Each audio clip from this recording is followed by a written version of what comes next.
Hey y'all, Instinct Survivalist here, coming here with another Two Tip Tuesday. This time we'll be talking about blanket roll backpacks and Ridgelines. So several years ago, I was lucky to have Christian Noble from the Master Woodsman actually show us how to do a blanket roll backpack. And the more I keep thinking about it, and I got a trip coming up, especially that's one of the reasons why this is the last Two Tip Tuesday for the month and the last one until October. So just as a by the way, just as a reminder, I figured this would be a good one because it's something I'm working with, right? And what it is basically wool blanket, carrying all my gear, and as a backpack. So we'll actually take it apart, show you exactly how we're doing that. And then the other thing is the Ridgeline. Now, what I'm going to use for this, instead of just paracord, is actually my Ridgeline that I would use for putting up my tarp and for using my shelter. Now, there's a couple of things we're going to talk about as we go through this, but that's kind of the main focus, is those two areas. Keeping in mind there's several different, sorry, come here buddy. Keith Kronk, here's the big one. Hey buddy. Alright, he's wanting to get in the middle of all this. Maybe you can see his butt, how about that? Hey, come here, come here, come here. There you go. There you go, good boy. Sit. Sit. There you go, good boy. That's a good boy. All right, so look who's being honored today. Hey, Odin. Hey, buddy. All right. So let's reposition the camera. Let's take a look at it, and let's show you some of the benefits and things to watch out for when making a blanket roll like this one. Starting with these. If I'm using paracord, guess what? Go back to my sticks video that we talked about in putting in some relief pressure for your shoulders, simply because it's one of those things. All right, so let's talk about the Ridgeline first. This is what I'm going to use for my cordage to wrap up the entire blanket. But what this is basically 30 feet, it's actually 25 feet of twisted paracord with a bowline hitch on the end. And then it's got several, you see the green in here, you'll see a couple of other areas, plus a couple of prusik knots on it. And so I keep that as one of those things where I use it as my go-to. Here's my bowline, and you can see that I've actually got it wrapped to make sure it doesn't slide out. The other side of it is there's an additional 5 feet of single paracord associated to it, not twisted, not braided, not anything, single paracord, because it gives me a little bit more distance on it. Nothing more than that. I had a trip where I needed a little more distance, and I was like, you know what, screw it, I'm just going to leave it on there. So that's what that's for. What this is for, guys, overall, is so that you can get your camp set up quickly. I've seen Black Hat Bushcraft, I've seen Corporal's Corner, both of them have these as well, and they do it for 5-minute shelters, getting it up in next to no time at all. I do it, been doing it for a long time, same principle, same concept. I also do it because it's a whole lot easier, and with it being twisted, 2-ply twisted, it makes it to where it doesn't unravel as easy. So that's one of the reasons for it. All right, so recommend having that. And again, the prusik knots make it so much easier to go in and tie up your stakes, tie in other pieces and parts, as well as just having them on your line. So we'll use this. You'll see it unraveled in a moment. But let's actually talk about the wool blanket backpack. A couple of different ways to do this, and keep this in mind that, you know, there's no single way, right? That's the fortunate or unfortunate part. What I've done is I've actually folded my blanket into quarters. So half here, and then this is another quarter. And what I did is I put my water and my cup down in it, my shelter or my tarp, my hatchet or camp axe, if you will, another belt knife as a backup, and then some more cordage as well. And you'll notice that I actually folded back the blanket into one of the folds to keep things from sliding out the bottom. So this is going to be our top, that's going to be our bottom. Now another way to do this, just as a by the way, depending upon where you are, if you're in the snow, whatever it is, and it seems funny to talk about snow, I'm out here in a pair of shorts, I'm sweating to death, is to take your shelter and do it on the outside. You can then use it as either the water protectant, if you will, or you can use it as a bedroll, which is one of the configurations I'm working on, trying to figure out if I want to do that or not for the trip I'm taking. So what we do is we put it in there. We're going to take and fold this back up. Again, all of my gear is safe and secure in there. I'm going to flip the axe handle over, or the axe head over, because I want it to be flat here. I don't want it to be extended even more, but I want it to be flat here. Now, one thing I will tell you as a word of caution, you want this to be flat, okay? I know it's going to be roundish, but you're going to want it to be shaped similar to this, and I'll show you this when I finish doing it, because otherwise it rolls across your back like that. So in the end, we're going to want to do something similar to this, right? So let's go in and move this in, and you'll notice this part's round, but then I take and flatten it out, and then I'm going to take this other side and just kind of fold it back over. This is what I have when I'm done, is a nice flatted area. It's sort of round, but it is flat in one spot so that it lays across my back no problem. Same with this side. If I were to do it on this side when I finish up, then this can lay flat across my back as well.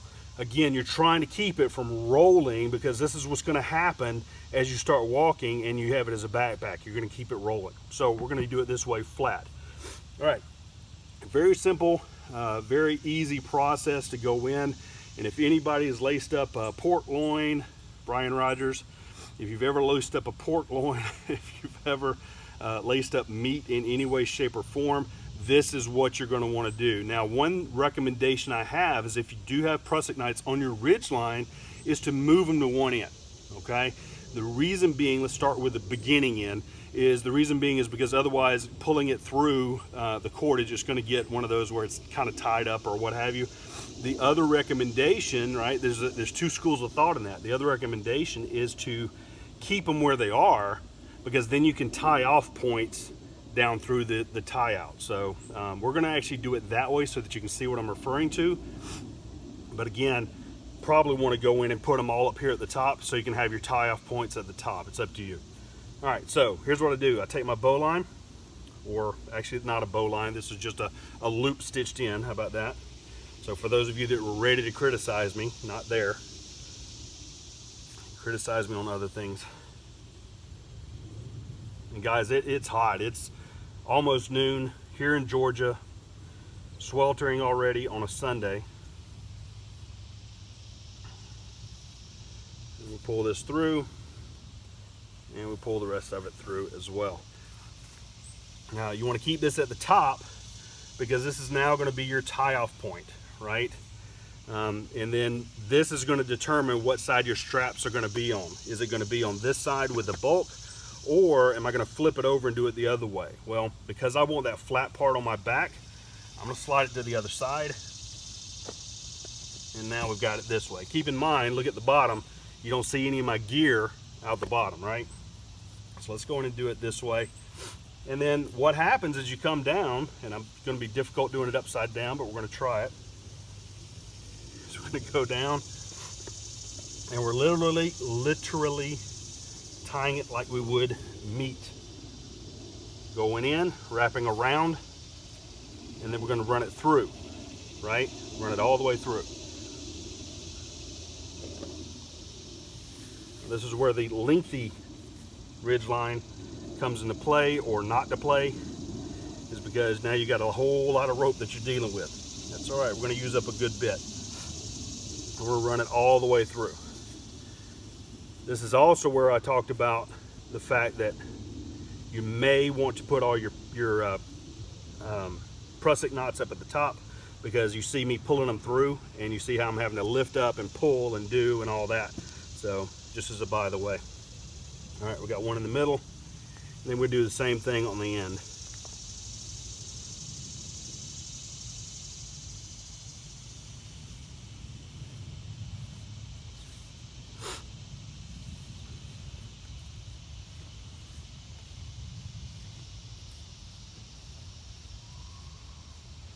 All right, so this is what we've got so far, right? You see it starts off with a loop, goes in, it's basically a half a hitch. Will that make it a quarter hitch? Give it a little tight snug, and then we'll do it to the same on the other side. The difference is on the other side, although we come to the bottom, everything's not going to slip out. Hey puppy, hey, go on. We're going to go over the top and back through.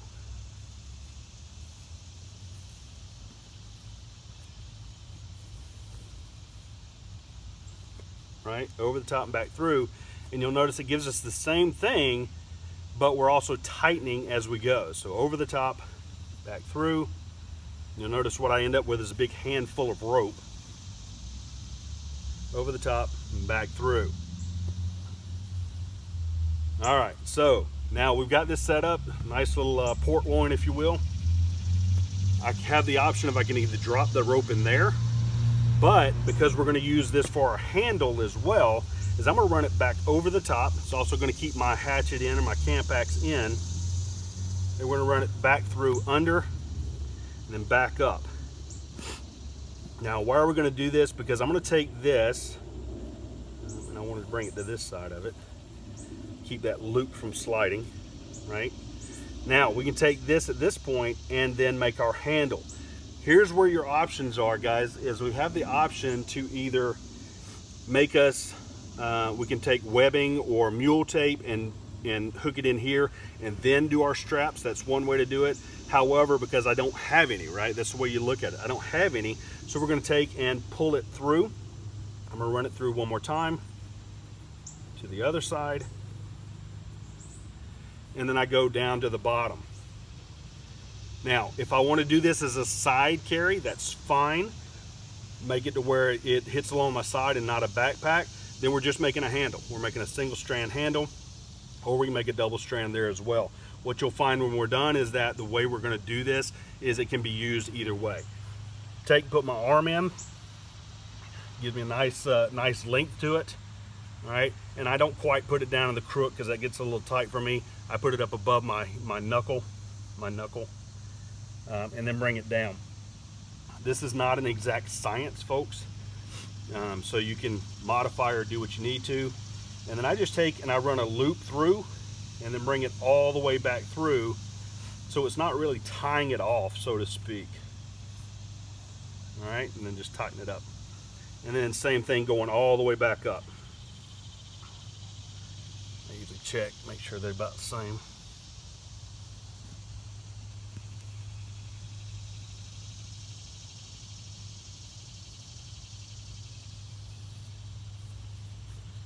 All right.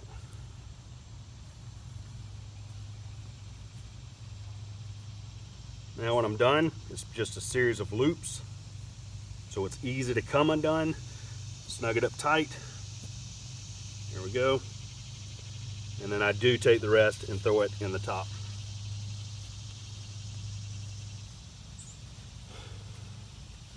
The way Christian Noble recommended is, he says he puts his rain jacket up top so that he can access it quickly. Same with the shelter if I'm going to use it as a snug or whatever.